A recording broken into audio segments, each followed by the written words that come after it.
কিন্তু আমরা আজকে 1 বছর পরেও আমাদের সেই বৈষম্যগুলো দূর হতে দেখছি না।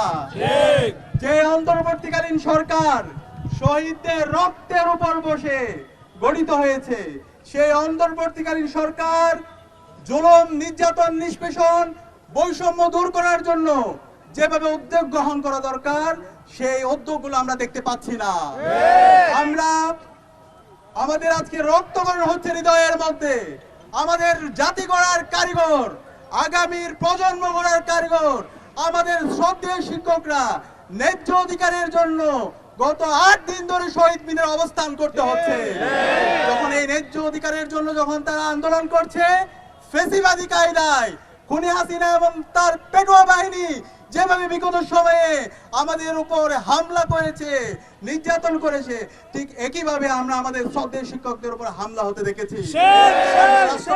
আপনারা ফ্যাসিস্ট হওয়ার চেষ্টা করবেন না। শহীদ আবু সাইদ, শহীদ ওয়াসিম, শহীদ শান্ত, শহীদ আলী রায়হানের উত্তরসূরিরা ঘুমিয়ে যায়নি। আবু সাইদ যেভাবে প্রতিরোধ করে চলেছিল, ইনসাফের পক্ষে কথা বলেছিল, বৈষম্যের বিপক্ষে কথা বলেছিল, আমরা শহীদ আবু সাইদ, ওয়াসিম, আলী রায়হানের উত্তরসূরিরা ঠিক একইভাবে আমরা আমাদের বৈষম্যের বিরুদ্ধে, ইনসাফের পক্ষে আমরা কথা বলে যাব ইনশাআল্লাহ।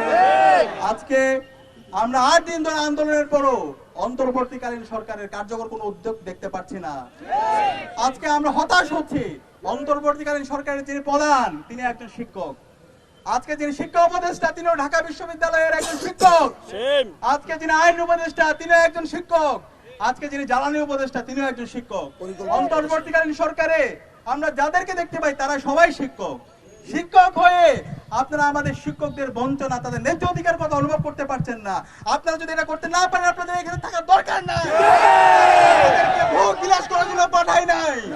শিক্ষার্থীদের এবং আমাদের শিক্ষকদের ন্যায্য যে দাবি আছে, সেই দাবি বাস্তবায়ন করার জন্য আপনাদেরকে পাঠিয়েছি।